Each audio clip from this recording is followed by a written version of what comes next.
Mic on. जय हिंद दोस्तों, मैं शिवम गुप्ता स्वागत करता हूं आपका अपने परिवार रोजगार अंकित पर। उम्मीद करता हूं आप सभी अच्छे होंगे, बेहतरीन होंगे, जिंदाबाद होंगे, एकदम शानदार होंगे। एक बार आप सभी प्यार साथी बताएंगे आप सभी कैसे हैं। Very very very good afternoon, Radhe Radhe, जय श्री कृष्णा, जय हिंद, जय मां सरस्वती। सभी दोस्तों को सभी प्यार साथी क्लास से जुड़ जाएंगे, बताएंगे आप सभी कैसे हैं और क्या मेरी वर्चुअल वीडियो आप सभी तक प्रॉपर तरह से पहुंच पा रही है या नहीं। बस सभी साथी कंफर्म करेंगे। फिर शुरू करते हैं हम अपनी शानदार एक बेहतरीन एक लाजवाब क्लास को, जो कि रहने वाली है आपके यहाँ पर हार्डवेयर इनपुट डिवाइसेस की। यानी कि हमारा जो टॉपिक रहने वाला है वो पहले हम हार्डवेयर जानेंगे क्या होता है, और फिर हार्डवेयर के अंदर जो इनपुट डिवाइसेस होती हैं उनके बारे में हम आज की क्लास में यहाँ पर चर्चा कर रहे होंगे। तो बिल्कुल एक बार सभी दूसरी क्लास से जल्दी से जुड़ जाएंगे। फिर शुरू करते हैं हम अपने एक शानदार एक बेहतरीन एक लाजवाब सेशन को। ठीक है जी, चलिएगा। तो बताएंगे क्या मेरी वॉइस और वीडियो आप सभी तक प्रॉपर तरह से पहुंच पा रही है या नहीं। जल्दी जल्दी सभी दोस्त जुड़ेंगे, अभी नहीं जुड़ पाए हैं किसी वजह से।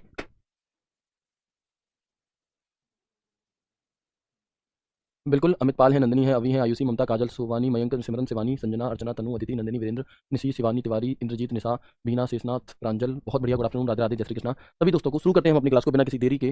और यहाँ पर जो हम जानने वाले हैं वो जानेंगे हार्डवेयर इनपुट डिवाइस के बारे में। उससे पहले हमें ये पता होना चाहिए कि आखिर जो हमारा कंप्यूटर सिस्टम होता है ये किससे बना होता है। तो आपको याद होगा जो पहली क्लास मैंने आपको कराई थी, उस क्लास में मैंने आपको बताया था, है ना। उस क्लास में मैंने आपको ये बताया था कि हमारा जो कंप्यूटर सिस्टम है 3 चीजों से मिलकर बनता है, हार्डवेयर, सॉफ्टवेयर और यहाँ पर ह्यूमन वेयर में एक छोटा सा बेबी बैठा हुआ था जो कंप्यूटर चला रहा था। तो वही बात यहाँ पर लिखी है कि कंप्यूटर को चलाने के लिए इन तीनों चीजों का सामंजस्य होना, इन तीनों चीजों का कोऑर्डिनेशन होना बहुत जरूरी है। किसी एक की भी अनुपस्थिति में, यानी कि किसी एक की भी अब्सेंस में क्या है, चीजें काम नहीं करेंगी। कि जितना जरूरी कंप्यूटर हार्डवेयर का होना है उतना ही जरूरी कंप्यूटर सॉफ्टवेयर का होना भी है, और उतना ही जरूरी हमारा ह्यूमन वेयर का होना जरूरी भी है। तो ये बात आप तभी समझ चुके थे, यस और नो, है ना। बताएंगे स्वीटी चौधरी, अंकुश, शिवम, पूनम। जल्दी जल्दी सभी दोस्त जल्दी से क्लास से जुड़ जाएं, अभी भी बच्चे लगातार जुड़ रहे हैं, बहुत बढ़िया, है ना। वेरी गुड, ओके, आगे बढ़ते हैं, है ना। तो ये चीजें आप पहले ही क्लियर कर चुके थे। अब हम सबसे पहले यहाँ पर जानेंगे कंप्यूटर हार्डवेयर के बारे में। तो हार्डवेयर को समझने का एक सबसे आसान तरीका ये होता है कि हर वह डिवाइस, प्रत्येक डिवाइस जिसे आप देख और छू दोनों सकते हैं, वो अपने आप में हार्डवेयर होती है। चाहे ये माइक हो, चाहे ये बोर्ड हो, चाहे वो सीपीयू हो, कीबोर्ड हो, माउस हो। अगर आपसे सवाल पूछे बताओ दिए गए 4 ऑप्शन में से कौन सा एक हार्डवेयर डिवाइस है या कौन सा हार्डवेयर डिवाइस नहीं है, तो उन डिवाइसेस के नाम जो भी ऑप्शन आपको दिए हैं उनमें आपको बस ये देखना है कि क्या इस उपकरण को छुआ भी जा सकता है। अगर छुआ भी जा सकता है तो वो हार्डवेयर है, और अगर छुआ नहीं जा सकता, सिर्फ और सिर्फ देखा जा सकता है, तो आप क्या कहेंगे, है ना। तो आप देखेंगे कि ये भैया हमारा सॉफ्टवेयर है। ठीक है जी, बिल्कुल। तो जिन्हें हम छू व देख दोनों सकते हैं, यानी कि which can both touch and see, और इसी को हम टेंजिबल डिवाइस के नाम से भी जानते हैं। किसे, तो जो हमारा हार्डवेयर होता है इसे हम टेंजिबल डिवाइस के नाम से भी जानते हैं।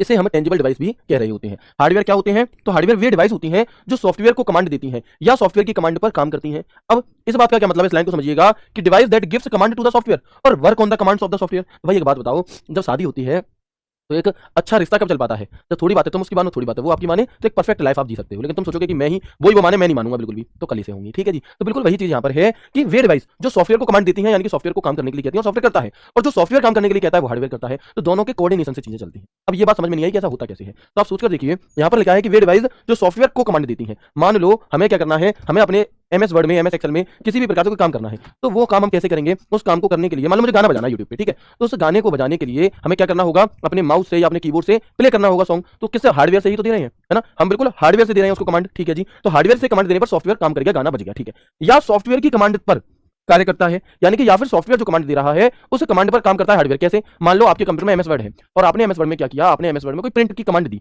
तो आपका हार्डवेयर प्रिंटर साइड में रखा हुआ है लेकिन वो भी काम नहीं कर रहा। जैसे ही आप एमएस वर्ड में प्रिंट की कमांड दोगे सॉफ्टवेयर से, तो उधर जो हार्डवेयर यानी कि प्रिंटर रखा है वो प्रिंट करने लगेगा, वो हरकत करने लगेगा। अब वो हरकत उसने कैसे की, वो हरकत उसने तब की जब सॉफ्टवेयर से उसे कमांड मिली। यानी कि दोनों चीजें हो गई, सॉफ्टवेयर को कमांड दे भी रहा है और सॉफ्टवेयर को मिलने वाली कमांड से क्या है, आपका खुद भी काम कर रहा है, यानी कि दोनों आपस में सलाह बना करके रह रही है। ठीक है जी, चलो ये बात क्लियर हो गई।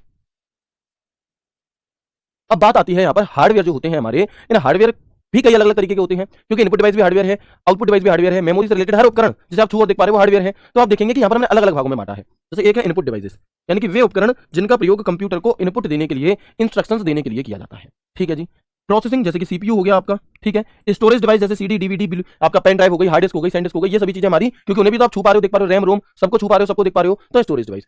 आउटपुट डिवाइस जितनी भी होंगी आपकी, जिनके द्वारा कंप्यूटर आपको रिजल्ट देगा, जैसे कि मॉनिटर, जैसे कि प्रिंटर, तो ये भी हार्डवेयर है क्योंकि हम इन्हें भी छू सकते हैं। और कम्युनिकेशन डिवाइस जैसे कि आपका हब हो गया, स्विच हो गया आपका, है ना, तो इस प्रकार के आपके मॉडम हो गया, तो ये जितने भी उपकरण हैं ये हैं सभी के सभी हार्डवेयर ही। लेकिन जो मॉडम है वो एक कम्युनिकेशन डिवाइस है, वो एक नेटवर्किंग डिवाइस है, वो आपका, मैं आपसे कहूं सीडी क्या है, तो आप कहेंगे सीडी एक स्टोरेज डिवाइस है। सबसे पहले हमने यहाँ पर क्या जाना कि हमारे कंप्यूटर को चलाने के लिए 3 चीजें होनी चाहिए, हार्डवेयर, सॉफ्टवेयर और ह्यूमन वेयर। फिर हमने बात की हार्डवेयर की, तो हार्डवेयर क्या होता है, उसे हम कैसे पहचान सकते हैं कि ये हार्डवेयर है, वो हमने जान लिया। अब हार्डवेयर के अंदर भी जब हम देखेंगे तो इनपुट, प्रोसेसिंग, स्टोरेज अलग अलग हैं। इनमें जो हम आज की क्लास में पढ़ने वाले हैं वो सबसे पहले हम पढ़ेंगे इनपुट डिवाइसेस के बारे में। इसके बारे में हम सबसे पहले पढ़ेंगे इनपुट डिवाइसेस के बारे में, बिल्कुल जी।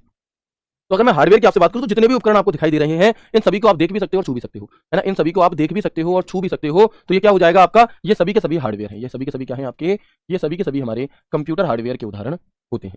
ठीक है जी, तो आप देख सकते हैं जितने भी उपकरण एक्स वाई जेड जैसे आप देखो दोनों पा रहे हैं, ये सभी के सभी हमारे हार्डवेयर हैं। क्या है? ये सभी के सभी हमारे यहाँ पर कंप्यूटर हार्डवेयर होते हैं, कोई दिक्कत नहीं है। चलो, अगर मैं आपसे क्वेश्चन पूछता हूं, हार्डवेयर डिवाइस को पहचाने, कौन सी नहीं है? कौन सी नहीं है? ठीक है, हार्डवेयर डिवाइस कौन सी नहीं है? ऑप्शन ए है आपके सामने माउस, ऑप्शन बी है आपके पास मॉनिटर, ऑप्शन सी है आपके पास एक्सेल, और ऑप्शन डी है आपके पास स्कैनर। तो बताओ इनमें से कौन सा ऐसा है जो एक हार्डवेयर डिवाइस नहीं है? ठीक है, तो हम क्या कहेंगे? माउस को देखो छू दोनों सकते हैं, हार्डवेयर है। मॉनिटर को देखो छू दोनों सकते हैं, हार्डवेयर है। स्कैनर को देखो छू दोनों सकते हैं, हार्डवेयर है। क्या एमएस एक्सेल को, है ना? तो हम क्या कहेंगे? हम कहेंगे भैया जो एक्सेल है ये हमारा हार्डवेयर नहीं है। ठीक है जी, चलो अब थोड़ी सी चर्चा मैं यहाँ पर आपको सॉफ्टवेयर की करके बताऊंगा। हालांकि सॉफ्टवेयर टॉपिक को हम बाद में भी पढ़ेंगे, लेकिन थोड़ी सी चर्चा अभी यहाँ पर भी करते हैं। क्या कि जिन्हें हम छू नहीं सकते, सिर्फ और सिर्फ देख सकते हैं, वे सॉफ्टवेयर होते हैं। जिन्हें हम छू नहीं सकते, सिर्फ और सिर्फ देख सकते हैं, वे सॉफ्टवेयर होते हैं। जैसे कि व्हाट्सअप, जैसे कि यूट्यूब, जैसे कि इंस्टाग्राम, जैसे कि ट्विटर, जैसे कि एक्स, जैसे कि स्नैपचैट, जैसे कि आपका है ना क्या कहते हैं रेमनी, है ना, ऐसे अलग अलग बहुत सारे एप्लीकेशन हैं। तो जितने भी आपके फोन में सॉफ्टवेयर हैं उन्हें हम छू नहीं सकते, सिर्फ देख सकते हैं, तो वे सॉफ्टवेयर होंगे। और इन्हीं को क्या कहा जाता है? बिल्कुल, है ना, इन्हीं को क्या कहा जाता है? तो इन्हीं को इनटेंजिबल डिवाइस भी कहा जाता है। जितने भी सॉफ्टवेयर होते हैं इन्हें हम इनटेंजिबल डिवाइस के नाम से भी जानते हैं। किस नाम से जानते हैं? इन्हें हम इनटेंजिबल डिवाइस के नाम से भी जान रहे होते हैं। ठीक है, वे डिवाइस जो हार्डवेयर द्वारा दी गई कमांड पर क्या करती हैं? काम करती हैं, या फिर हार्डवेयर को कमांड देती हैं, क्या कहलाएंगी? तो वे सॉफ्टवेयर कहलाएंगी। ठीक है, चलो, ओके जी, यहां तक बात क्लियर है सभी को? इसके बाद जो तीसरा नाम हमने यहां पर लिख रखा था वो था ह्यूमन वेयर। ह्यूमन वेयर कौन होता है? तो जो कंप्यूटर का उपयोग करता होता है, जो कंप्यूटर को यूज कर रहा होता है, वो कौन है? वो ह्यूमन वेयर है। वो कौन है? ह्यूमन वेयर है। सर एक्सेल क्या होता है? एक्सेल एक सॉफ्टवेयर है, एक एप्लीकेशन सॉफ्टवेयर होता है। ठीक है, आगे हम एक्सेल को भी पढ़ेंगे। जैसे आपके फोन में व्हाट्सएप है, जैसे रोजगार रंकित एप्लीकेशन है, वैसे ही एक एप्लीकेशन सॉफ्टवेयर होता है आपका एमएस एक्सेल। ठीक है भाई, आगे बढ़ते हैं। इसके बाद हम देखेंगे ह्यूमन वेयर क्या है। तो कंप्यूटर उपयोग करता यानी कि जो यूजर है, जो कंप्यूटर को चलाएगा, उसी को हम ह्यूमन वेयर भी कहते हैं। ठीक है, ये बात भी मैं आपको पहले ही बता चुका हूं। अच्छा, एक ह्यूमन वेयर डिवाइस बनाई गई थी, क्या है कि एक प्रोडिजी कंपनी ने, अगर आपसे पूछा जाए कि ह्यूमन वेयर डिवाइस किसने बनाई, तो Humanware device Prodigy company ने बनाई थी। ये हार्डवेयर और सॉफ्टवेयर का मिश्रण थी, और ये उनके लिए बनाई गई थी जिन्हें देखने व सुनने की शक्ति कम होती है। उनके लिए एक कौन सी डिवाइस बनाई गई थी? उनके लिए एक ह्यूमन वेयर डिवाइस आपकी बनाई गई थी। ठीक है, इतनी सी बात आपको यहाँ पर याद रखनी है। ठीक है जी, चलो, अब हमने आपको पहली क्लास में बताया था कि जो कंप्यूटर है हमारा वो कैसे काम करता है। तो पहले हम कंप्यूटर को कोई इनपुट देते हैं, इनपुट देने के बाद उसकी प्रोसेसिंग होती है, और प्रोसेसिंग के पश्चात कंप्यूटर हमें उसका आउटपुट दे देता है। क्या दे देता है? कंप्यूटर हमें उसके बदले में आउटपुट प्रदान करता है। तो अब बात आती है कि इनपुट क्या होता है। सबसे पहली चीज, सबसे पहले हमें यह पता होना चाहिए कि इनपुट होता क्या है। उसके बाद दूसरी बात आती है कि इनपुट देने के लिए किन डिवाइसेस का प्रयोग किया जाता है। ठीक है, तो सबसे पहले हम जानेंगे यहाँ पर इनपुट क्या है। तो यूजर द्वारा कंप्यूटर को जो आदेश, जो निर्देश, जो इंस्ट्रक्शंस दिए जाते हैं, जो संकेत दिए जाते हैं, वही इनपुट देना है। रिमोट दीजिए। देखिए, जैसे ये मेरे पास क्या है? ये मेरे पास एसी का रिमोट है। ठीक है, मुझे क्या करना है? मुझे सर्दी लग रही है और मुझे एसी बंद करना है भाई, है ना? तो मैं क्या करूंगा? मैं एसी से कहूंगा ए एसी बंद हो जाए, क्या ये बंद हो जाएगी? नहीं होगी। क्यों ऐसे होगी बंद? तो मुझे इसे इंस्ट्रक्शंस देना होगा। अब वो इंस्ट्रक्शंस कैसे दूंगा भाई? बोल करके भी तो दे रहा हूं, लेकिन वो नहीं समझ रही। क्यों? क्योंकि मुझे इसे एक इनपुट देना होगा, और ये इनपुट अपनी ही भाषा में समझेगी, अपने ही जैसे, क्योंकि मशीन है तो मशीन की भाषा समझेगी। तो इनपुट डिवाइस के माध्यम से, ये रिमोट है, रिमोट क्या है? इनपुट डिवाइस है। तो जैसे मैंने यहाँ पर बटन दबाया, तो बटन दबाना तो हो गया इनपुट देना, बटन दबाना हो गया इनपुट देना, और किस डिवाइस के माध्यम से हमने इसे इनपुट दिया, वो इनपुट डिवाइस है। बात समझ में आई? क्या है बात समझ में आई? सुनो, ठीक है, तो इनपुट क्या होता है? जब हम अपने कंप्यूटर को कोई आदेश, कोई निर्देश, कोई इंस्ट्रक्शंस दे रहे होते हैं, तो वो इनपुट देना होता है। और वो इनपुट हम जिस मशीन के माध्यम से देंगे, जिस डिवाइस के माध्यम से देंगे, जिस उपकरण के माध्यम से देंगे, वही हमारा इनपुट डिवाइस हो जाएगा। वही क्या हो जाएगा? हमारा इनपुट डिवाइस हो जाएगा। तो आपको रटने की जरूरत नहीं पड़ेगी कभी भी कि ये डिवाइस इनपुट है या आउटपुट है। आपको उसका काम के बारे में सोचना है। आपको उसके काम के बारे में सोचना है कि अच्छा माउस है, तो माउस से मुझे कुछ मिल रहा है या मैं कंप्यूटर को दे रहा हूं? तो आप कहेंगे सर माउस से हम खुद कंट्रोल कर रहे हैं चीजों को, मतलब हम कर रहे हैं, तो इसका मतलब क्या है? माउस एक इनपुट डिवाइस है। अच्छा, प्रिंटर मुझसे कुछ ले रहा है, मुझे दे रहा है, तो आप कहेंगे प्रिंटर सर आपको दे रहा है, प्रिंटर आपको वापस करता है, तो प्रिंटर कैसा है? आउटपुट डिवाइस है। क्लियर है? बहुत बढ़िया। अब जो बात मैंने आपको बताई, समझाई, वही यहां पर लिखी हुई है कि यूजर द्वारा कंप्यूटर को जो आदेश, निर्देश, निवेश, संकेत, इंस्ट्रक्शंस, ये सभी बातें एक ही हैं, इनमें से कोई एक लिखी आ सकती है, दिए जाते हैं, उसे इनपुट कहा जाता है। जो इंस्ट्रक्शंस दिया जा रहा है वो इनपुट है, और जिस डिवाइस के माध्यम से दिया जा रहा है वो इनपुट डिवाइस है। ठीक है, अब इनपुट वे संकेत होते हैं जो बाहरी दुनिया से कंप्यूटर को प्राप्त होते हैं। यानी कि एक इस तरह से भी आपसे कहा जाता है कई बार कि इनपुट क्या है? इनपुट वे संकेत हैं, वे इंस्ट्रक्शंस हैं जो बाहरी दुनिया से कंप्यूटर को प्राप्त है। अब बाहरी दुनिया में कौन है? मतलब बाहरी दुनिया मतलब कंप्यूटर के बाहर की दुनिया, मतलब भाई ये कि कंप्यूटर को अगर इंस्ट्रक्शंस मैं दे रहा हूं तो मैं कंप्यूटर का हिस्सा नहीं हूं, मैं कंप्यूटर से बाहर का हूं। ठीक है, तो अगर मुझे कंप्यूटर को कोई बात कहनी है, मुझे अपनी बात कंप्यूटर तक रखनी है कि भाई ये वाला गाना बजे, तो मैं कैसे करूंगा? तो मैं उसे कोई ना कोई संकेत दूंगा। तो वही चीज यहां पर है कि इनपुट वे संकेत होते हैं जो बाहर की दुनिया से कंप्यूटर को दिए जाते हैं, और आउटपुट क्या होता है? तो आउटपुट वे संकेत होते हैं जो कंप्यूटर से बाहर की दुनिया को मिलते हैं। अगर आपसे पूछा जाए कि वो कौन सी डिवाइस है जिसके माध्यम से हम कंप्यूटर से बात कर सकते हैं, तो अगर मैं अपनी कोई बात कंप्यूटर से कहना चाहता हूं, कोई काम कंप्यूटर से करवाना चाहता हूं, तो मुझे वहां पर इनपुट डिवाइस की आवश्यकता पड़ेगी। इसकी आवश्यकता पड़ेगी, तो मुझे फिर वहां पर इनपुट डिवाइस की आवश्यकता पड़ेगी। ठीक है, तो एक बार कंफर्म करेंगे, यहां तक क्लियर है? चलो, है ना, आगे बढ़ते हैं। तो इसके बाद मैंने यहां पर लिखा हुआ है इसके बाद मैंने यहाँ पर लिखा हुआ है कि the user needs an input device to talk to the computer, यानी कि अगर कंप्यूटर से कोई व्यक्ति बात करना चाहता है तो उसे इनपुट डिवाइस की सहायता लेनी होगी। उपयोगकर्ता को कंप्यूटर से बात करने के लिए इनपुट डिवाइस की आवश्यकता होती है। अगर मैं कंप्यूटर से कहूँ गाना बजा दे, भैया नहीं बजाएगा, लेकिन अगर मैं खुद अपने माउस से उसे इंस्ट्रक्शंस दूंगा, उस माउस को उस जगह पर ले जाऊंगा और प्ले करूंगा तो वो बच जाएगा, कोई दिक्कत नहीं है। ठीक है, इनपुट क्या होता है समझ में आ गया। अब जब इनपुट क्या होता है समझ में आ गया तो इनपुट डिवाइस क्या होती है इसे समझना कोई बड़ी बात नहीं है, क्योंकि जिस डिवाइस के माध्यम से आप इनपुट देना चाहते हो वही इनपुट डिवाइस है। ठीक है, तो वही बात यहां पर लिखी है, जिन डिवाइस के द्वारा हम कंप्यूटर को कोई डेटा, शब्द, संकेत, निवेश आदि इंस्ट्रक्शंस देते हैं वे सभी के सभी इनपुट डिवाइस होती हैं। कंप्यूटर इनपुट डिवाइस उचित संचार के लिए बाहरी दुनिया और कंप्यूटर के बीच एक इंटरफेस की तरह काम करती है और ये उपयोगकर्ता को कंप्यूटर पर डेटा, सूचना भेजने में क्या है सक्षम बनाता है। The devices through which we give data versus signal input orders instructions to the computer are input devices. Computer input device work like an interface between the outside world and computer for proper communicate. It enables to user to send data and information to the computer, यानी कि ये हमारे computer को आदेश देने का क्या करता है, काम करता है। ठीक है जी, चलो कुछ और बात, जितनी भी इनपुट डिवाइस होती हैं वे सभी की सभी पेरिफेरल डिवाइस का पार्ट होती हैं, लेकिन इनपुट डिवाइस को पेरिफेरल डिवाइस नहीं कहा जाता। ये बात, ये वाली जो लाइन है नीचे वाली, ये आपको 2 दिन बाद समझ में आएगी जब मैं आपको पेरिफेरल डिवाइसेस के बारे में थोड़ी जानकारी दे रहा हूंगा। तो अभी बस आप इतना याद रखो कि इनपुट डिवाइस पेरिफेरल डिवाइस का एक पार्ट होती है, और नहीं भी रखना चाहो तो इस लाइन को अभी स्किप कर दो। ठीक है, समझ जाओ। इसके बाद इनपुट डिवाइस यूजर डेटा को स्वीकार करते हैं। क्या करते हैं? इनपुट डिवाइस यूजर के द्वारा दिए गए डेटा को स्वीकार करते हैं। इनपुट डिवाइस कंप्यूटर को डेटा प्राप्त करने में मदद करते हैं। इनपुट डिवाइस क्या है? कंप्यूटर को डेटा प्राप्त करने में मदद करते हैं। यहां तक बात हो गई। ठीक है, अब सबसे बड़ा सवाल आपका बनता है, या मैं कहूं जो आपके पेपर में पूछे जाने वाला सवाल है, अभी तक जो भी चीजें बताई वो एक भूमिका को बनाने के लिए थी, है ना, वो एक इंटरफेस तैयार करने के लिए थी कि आपको चीजें समझ में आए। लेकिन यहां से क्वेश्चन बहुत कम पूछा जाता है। क्वेश्चन पूछा जाता है कि बताओ दिए गए 4 ऑप्शन में से कौन सा एक इनपुट डिवाइस है या नहीं है। बताओ दिए गए 4 ऑप्शन में से कौन सा एक आउटपुट डिवाइस है या नहीं है ना। तो इस तरीके से आपसे पूछा जाता है।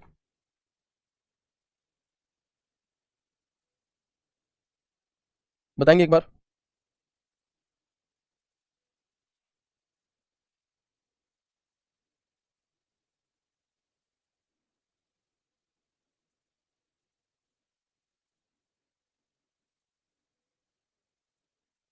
बिल्कुल, है ना। तो यहाँ पर आपके सामने कुछ नाम दिए गए हैं और ये सभी के सभी इनपुट डिवाइसेस के उदाहरण हैं। किसके उदाहरण हैं? ये जितने भी नाम यहाँ पर लिखे हुए हैं ये सभी के सभी इनपुट डिवाइस के उदाहरण हैं। कैसे? तो आप कहेंगे कीबोर्ड एक ऐसी डिवाइस है, इनपुट डिवाइस है। माउस एक ऐसी डिवाइस है, इनपुट डिवाइस है। माइक्रोफोन इनपुट डिवाइस है। जॉयस्टिक इनपुट डिवाइस है। ओसीआर इनपुट डिवाइस है। ओएमआर इनपुट डिवाइस है। स्कैनर इनपुट डिवाइस है। वेब कैमरा इनपुट डिवाइस है। बारकोड रीडर इनपुट डिवाइस है। एमआईसीआर इनपुट डिवाइस है। Light pen input, recognition system input, digitizer input, track ball input, touch screen input, smart card reader input, TV AC का remote input, graphics tablet input. तो क्या हमें ऐसे ही याद करना होगा? नहीं, इन सभी के बारे में एक एक डिवाइस के बारे में डिटेल में मैं आपको बताऊंगा।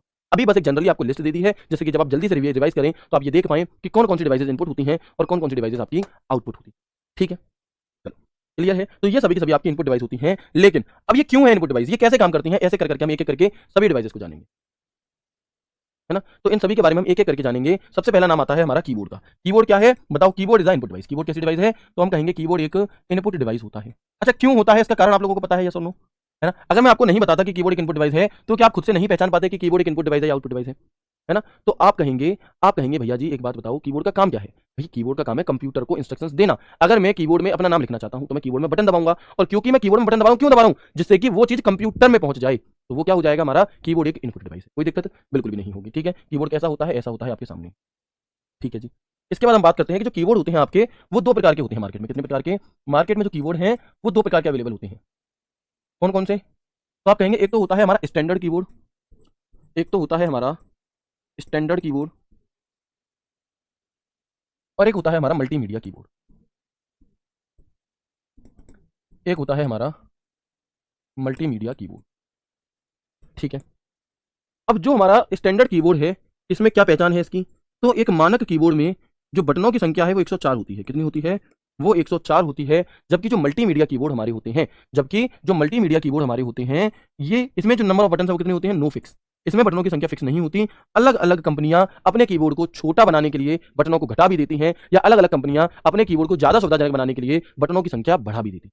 ठीक है, तो यहां पर हमने देखा कि जो कीबोर्ड है ये हमारे 2 प्रकार के होते हैं। एक होता है स्टैंडर्ड कीबोर्ड। तो अगर आपसे कभी भी पूछा जाएगा कि बताओ कीबोर्ड में बटनों की संख्या कितनी है, तो आप बहुत ही सहज भाव से बता देंगे कि भैया जी वो 104 होती है। लेकिन अगर आपसे पूछे कि स्टैंडर्ड कीबोर्ड, मल्टीमीडिया कीबोर्ड में बटनों की संख्या कितनी होती है, तो वो फिक्स नहीं होती। ठीक है, तो आप देखेंगे ये जो मैंने आपको यहाँ पर फोटो दिखाया ये एक स्टैंडर्ड कीबोर्ड है, और आप अगर इसमें काउंट करके देखोगे तो आपको 104 बटन मिलेंगे। ठीक है, लेकिन और आपने कुछ कीबोर्ड देखे होंगे जिसमें यहाँ पर आपको क्या है, ऐसे होम बना होगा। ठीक है, या फिर यहाँ पे आपको म्यूजिक का ऑप्शन मिल जाता है, साउंड का ऑप्शन मिल जाता है यहाँ पे, या फिर ब्राइटनेस का ऑप्शन बढ़ाने का ऑप्शन मिल जाता है, घटाने का मिल जाता है, वॉल्यूम को बढ़ाने का ऑप्शन मिल जाता है, वॉल्यूम को घटाने का ऑप्शन मिल जाता है। तो जो ये वाले ऑप्शन होते हैं आपके, ये हमारे मल्टीमीडिया कीबोर्ड के अंदर आते हैं, और इसी वजह से इनमें जो बटन ऑफ नंबर्स हैं वो फिक्स नहीं होते। ठीक है, बिल्कुल। तो क्लियर है यहाँ तक? बताएंगे कीबोर्ड का काम क्या है? तो कंप्यूटर में अक्षर, नंबर या सिंबल आदि जानकारी को लिखने के लिए या कीज को दबाकर कुछ डेटा इनपुट देने के लिए या लिखने के लिए हम किसका प्रयोग करते हैं? तो हम यहाँ पर कीबोर्ड का प्रयोग। ठीक है, इसका प्रयोग करते हैं तो हम यहाँ पर इसका प्रयोग कर रहे होते हैं। ठीक है जी, एक बार मुझे बताएंगे यहाँ तक की बातें क्लियर है? ठीक है, बहुत बढ़िया। देखिए आप लोगों को जब भी कोई चीज़ सीखनी होगी ना, तो उस चीज़ को सीखने से पहले या किसी भी सिलेक्शन को, किसी भी नौकरी को लेने से पहले हमारे अंदर जो एक बहुत ज़रूरी चीज़ का होना है, जो चीज़ हमारे अंदर होनी ही होनी चाहिए अगर हमें सफल होना है, तो वो है धैर्य। हमारे अंदर धैर्य का होना बहुत ज़रूरी है। अगर आपके अंदर पेशेंस नहीं होगा, तो शायद फिर आप एक अच्छी जॉब ना ले पाएँ, है ना? क्योंकि सफलता समय माँगती है, तो ऐसा नहीं है कि आपने 6 महीने तैयारी करी और पहली बार में नहीं हुआ तो तुम छोड़ दोगे, है ना? मैं डिमोटिवेट नहीं कर रहा हूँ, बट रियलिटी बता रहा हूँ। पेशेंस होना बहुत ज़रूरी है। अब आप लोगों को क्या डाउट बन सकता है? क्या समस्या आपके दिमाग में आ सकती है? उस समस्या को आपके दिमाग में आने से पहले ही मैं खत्म कर दूँगा, इस बात की ज़िम्मेदारी मेरी है। हैं? अगर पहले नहीं हुई तो थोड़ी बाद में हो जाएगी, लेकिन पेशेंस बनाए रखना। जैसे कि कुछ कमेंट आ रहे हैं कि सर फोटोज़ दिखा दो। बिल्कुल फोटो दिखाऊँगा, लेकिन आपके कहने से नहीं, अपने अकॉर्डिंग दिखाऊँगा जिस वे में आपको समझ में आए। सर जॉयस्टिक क्या होता है? भैया मैं दिखाऊँगा, क्यों परेशान हो रही हो? जब उसका नंबर आएगा तब वो बताएँगे। समस्या क्या है? अभी मैं जॉयस्टिक के बारे में बता दूँगा, तो मैं जो बता रहा हूँ वो रह जाएगा। फिर जब ये बताऊँगा तब कुछ और, जब जॉयस्टिक बताऊँगा तब आप कुछ और पूछोगे। तो पेशेंस रखो, ध्यान से क्लास को देखो, आपको कुछ भी पूछने की ज़रूरत नहीं पड़ने वाली, ठीक है? तो कंप्यूटर में अक्षर वगैरह लिखने के लिए हमें किसकी ज़रूरत पड़ती है? कीबोर्ड की। अच्छा, एक सवाल आपसे पूछा जाता है कि बताओ कीबोर्ड का वह कौन-सा बटन है जो सबसे बड़ा है? कीबोर्ड का सबसे बड़ा बटन कौन-सा है बताओ? कीबोर्ड का सबसे बड़ा बटन कौन-सा है एक बार बताएँगे जल्दी से? तो आप कहेंगे भैया जो कीबोर्ड है आपका, इसमें जो सबसे बड़ा बटन होता है वो ये। और ये कौन-सा बटन है? तो इसे हम स्पेस बार कहते हैं। क्या कहते हैं? इसे हम स्पेस बार कहते हैं, जो 2 शब्दों के बीच में खाली जगह छोड़ने का काम करता है। क्या करता है? जो 2 शब्दों के बीच में खाली जगह छोड़ने का काम करता है। और अगर आपसे पूछ लिया जाए बताओ कीबोर्ड का वह कौन-सा बटन है जो जिस पर कुछ भी नहीं लिखा होता, तब भी आपका आंसर यही रहेगा कि कीबोर्ड का एकमात्र बटन ऐसा है जिस पर कुछ भी नहीं लिखा होता। तीसरा सवाल, कीबोर्ड का सबसे बड़ा बटन कौन-सा है? तो वो भी स्पेस बार है। ये 2 चीज़ें मैंने आपको यहाँ पर बताई। कोई दिक्कत, परेशानी, समस्या तो नहीं है यहाँ तक?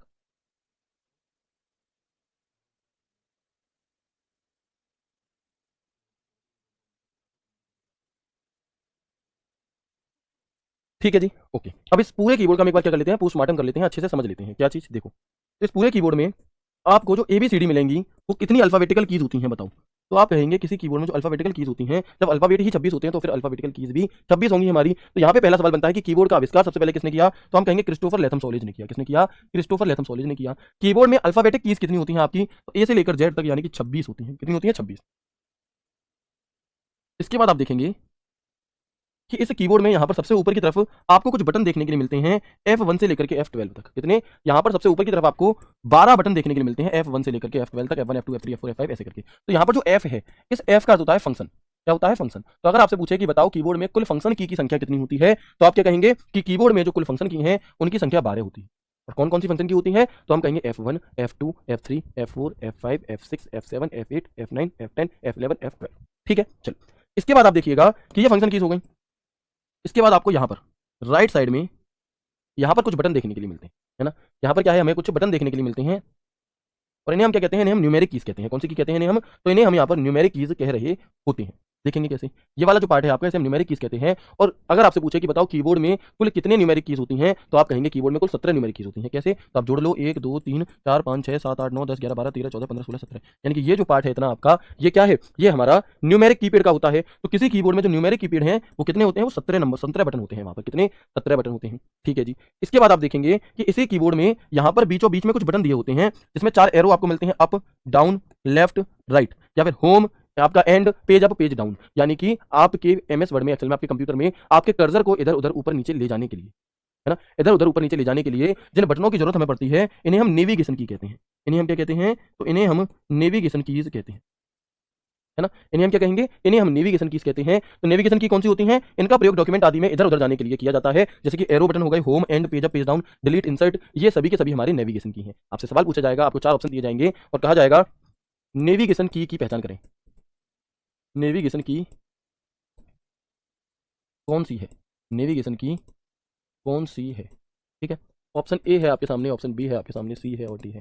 क्या है जी? तो ऑप्शन ए है F1, ऑप्शन बी है आपके सामने स्पेस बार, ऑप्शन सी है आपके पास ए, ऑप्शन डी है आपके पास नो, और एक और ऑप्शन मैं आपको दे देता हूँ, ऑप्शन ई है आपके पास पेज अप। तो बताओ इनमें से वो कौन सा बटन है जो कि नेविगेशन की का उदाहरण है ना? तो बताएंगे इनमें से वो कौन सा बटन है जो नेविगेशन की का उदाहरण है? क्या होगा?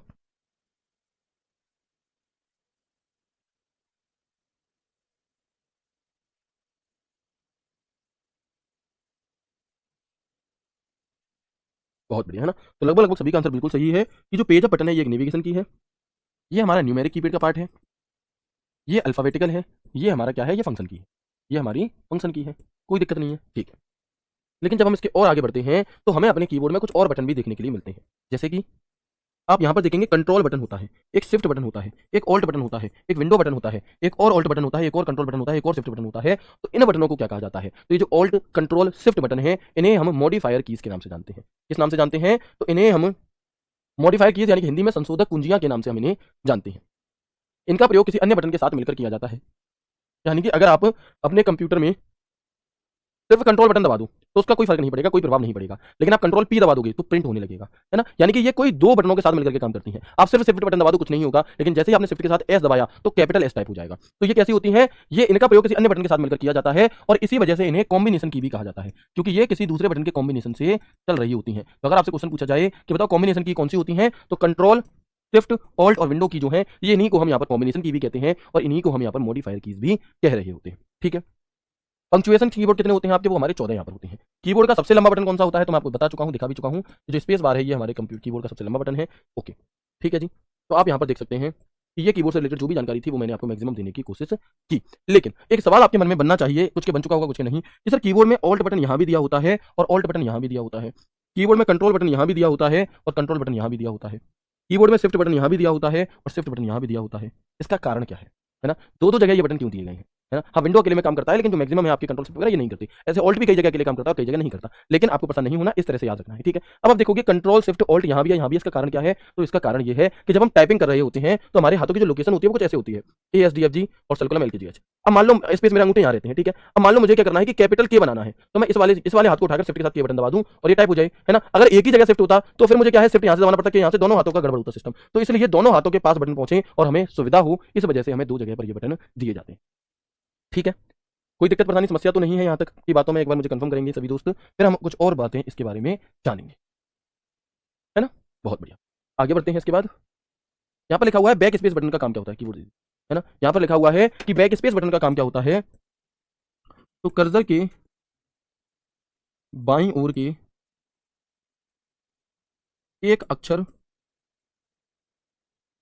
को हटाने के लिए, और डिलीट बटन का क्या काम होता है? तो कर्सर के दाईं ओर यानी कि राइट साइड की एक अक्षर को हटाने के लिए हम यहाँ पर डिलीट बटन का प्रयोग करते हैं। मतलब हमारे कीबोर्ड में दो बटन और होते हैं, एक होता है आपका कौन सा, एक होता है बैक स्पेस, एक होता है डिलीट। तो देखेंगे, देखो जैसे मैंने यहाँ पर कोई एप्लीकेशन सॉफ्टवेयर खोला, MS वर्ड खोला, ठीक है। और इस MS वर्ड में मैंने यहाँ पर लिखा टारगेट क्लर्क एंड PO, ठीक है, इस तरह से, है ना। अब मान लो कि ये मेरा कीबोर्ड है, मेरा कर्सर कहाँ मौजूद है? PO के बगल में। जैसे ही मैं कंप्यूटर में बैक स्पेस बटन दबाऊंगा तो आप देखेंगे कि कर्सर जहां मौजूद था उसके लेफ्ट साइड का एक अक्षर हट गया, ठीक है। अच्छा, अगर मैं यहाँ पर, मेरा कर्सर यहाँ मौजूद है, ठीक है, और मैं क्या करता हूँ, C से पहले मौजूद है और डिलीट बटन दबाऊंगा तो मेरे दाईं ओर का एक अक्षर हट जाएगा, यानी कि कर्सर की राइट साइड का एक अक्षर हमारा क्या होता है, यहाँ पर हट जाता है। कोई दिक्कत यहाँ तक बताएंगे जल्दी से? ठीक है। देखो, जो बच्चे कह रहे हैं सर पंक्चुएशन नहीं समझ में आया, तो भाई पंक्चुएशन मार्क्स कौन से होते हैं ये आप नहीं जानते क्या?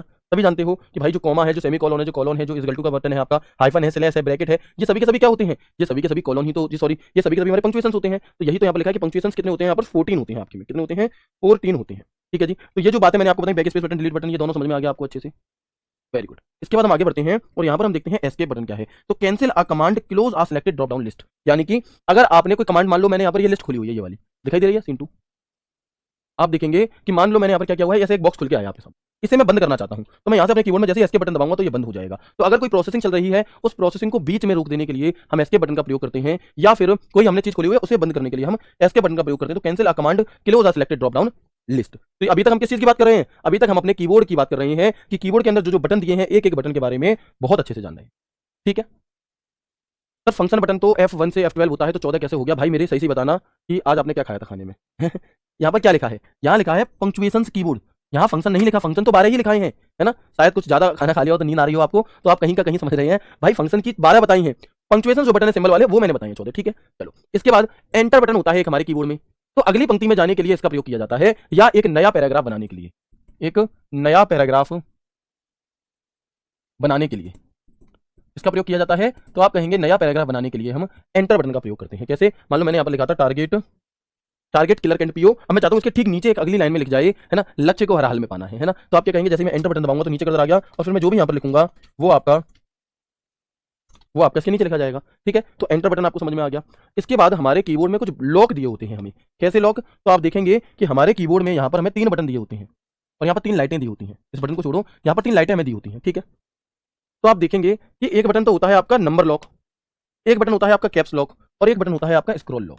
तो नंबर लॉक का क्या काम है? नंबर लॉक का काम आपका क्या होता है? तो आप कहेंगे कि इसका प्रयोग करने से न्यूमेरिक कीज को एरो की तरह चलाया जा सकता है। बात कुछ भी समझ में नहीं आई हमारी तो, लेकिन अभी आएगी, है ना? अभी आएगी तो आप देखेंगे, है ना? तो आप यहां पर देखेंगे कि जो नंबर लॉक है, जैसे अभी मान लो मैं यहाँ पर इधर नंबर लॉक ऑन है, जब मेरा यहाँ से नंबर लॉक ऑन होता है, यहीं से बंद हो जाता है। ठीक है, तो जब नंबर लॉक ऑन है, मैं यहाँ पे नंबर लिख रहा हूँ, मैंने आपकी सैलरी लिख दी, मान लो ये ज्यादा हो गई थी। ठीक है ना? तो ये नंबर लॉक अभी मैं यहाँ पे लिख रहा हूँ तो चल रहा है, लेकिन जब मैं इस नंबर लॉक को बंद कर दूंगा और फिर मैं इन बटनों को दबाऊंगा तो ये कर्सर को कंट्रोल करने का काम करते हैं। किसका काम करते हैं? तो आप देख पा रहे होंगे कि मेरे कीबोर्ड से ही मेरा कर्सर क्या हो रहा है, यहाँ पे कंट्रोल हो जा रहा है। दिखाई दे रहा है? देखो अभी मेरा कर्सर यहाँ है और मैं यहाँ पर अपने इस कीबोर्ड से ही अपने कर्सर को कंट्रोल कर पा रहा हूँ। कब? जब नंबर लॉक बंद है तब।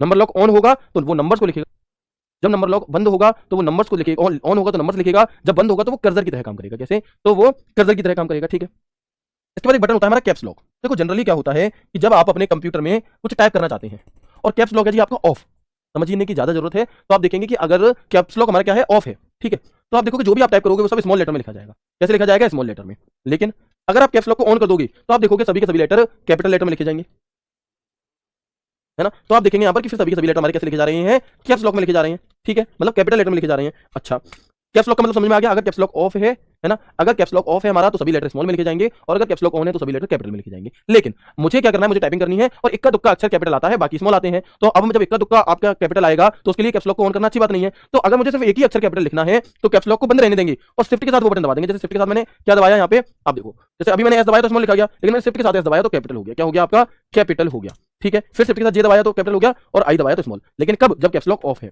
अगर कैप्स लॉक ऑन होगा तो सभी लेटर कैपिटल लिखे जा रहे हैं। अब इस स्थिति में अगर आप शिफ्ट के साथ बटन दबाओगे तो वो स्मॉल दबेगा। आई बात समझ में? कुछ हद तक बात आप लोगों को समझ में आई, है ना? तो यदि आप कैप्स लॉक ऑफ है और शिफ्ट के साथ कोई बटन दबाते हैं तो वो कैपिटल टाइप होगा, और अगर कोई लेटर आप कैप्स लॉक ऑन है और फिर आप शिफ्ट के साथ बटन दबाते हैं तो वो स्मॉल होगा। कोई दिक्कत यहाँ तक बिल्कुल भी नहीं होगी। ठीक है, तो यही बात लिखिए, इसको ऑन करने पर सभी लेटर्स कैपिटल लिखे जाते हैं व ऑफ करने पर सभी के सभी स्मॉल लिखे जाते हैं। ठीक है जी। फिर शिफ्ट बटन क्या है? तो शिफ्ट बटन के साथ किसी भी लेटर को प्रेस करने पर वह कैपिटल लेटर में टाइप होगा। इसके बाद एक बटन होता है हमारा स्क्रॉल लॉक का, मतलब इसके प्रयोग से पेज को स्क्रॉल करना बंद व चालू किया जाता है। एक और बटन होता है स्क्रॉल लॉक। जैसे जिस दिन आप लोगों का रिजल्ट आएगा, जिस दिन उस लिस्ट में आपका नाम आएगा, तो अब आपका नाम पहली लिस्ट पहले पे तो होगा नहीं, आपका जो नाम है पहले पेज पर तो होगा नहीं, वो तो किसी और बच्चे का भी हो सकता है आपका भी, लेकिन नाम होना चाहिए पहले, दूसरे से फर्क नहीं पड़ता, है ना? तो मान लो आपका 5वें पेज पर नाम है, तो आप कैसे करते हो? ऐसे करके स्क्रॉल करते हो, रील स्क्रॉल करते हो। तो उसी स्क्रॉल को बंद और चालू करने के लिए स्क्रॉल लॉक की जरूरत होती है। अच्छा, एक और बटन होता है हमारा प्रिंट स्क्रीन का। आप लोगों ने कई बार देखा होगा जो कंप्यूटर वगैरह की बुक होती है, तो उसमें क्या होता है कि जैसे एमएस वर्ड खुला है तो इस एमएस वर्ड की ही ये पूरी फोटो आ जाती है। तो भाई अगर मुझे ये पूरी फोटो लेनी है तो मैं कैसे ले सकता हूं, है ना? अगर मुझे ये फोटो लेनी है तो मैं कैसे लूंगा? तो मैं प्रिंट स्क्रीन बटन दबाऊंगा। कौन सा बटन दबाऊंगा? तो मैं यहाँ पर प्रिंट स्क्रीन बटन दबाऊंगा। और जैसे मान लो ये है, मैं यहाँ पर प्रिंट स्क्रीन में यहाँ पे लिख देता हूँ पहले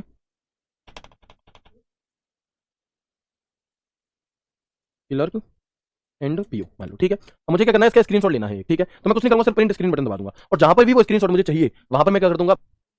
वहां पर मैं इसे पेस्ट कर दूंगा सिंपली। तो आप देखोगे कि जो चीज हमारे सामने खुली थी उसका एक स्क्रीनशॉट आ चुका है। तो प्रिंट स्क्रीन क्या काम करता है आपका? आपको बात समझ में आ गई है सोनू? कि प्रिंट स्क्रीन बटन एक स्क्रीनशॉट लेता है और इसे क्लिप बोर्ड पर कॉपी करता है और फाइल में सहेजता है। जहां पर भी आपको चाहिए वहां पर आप इसे पेस्ट कर सकते हैं।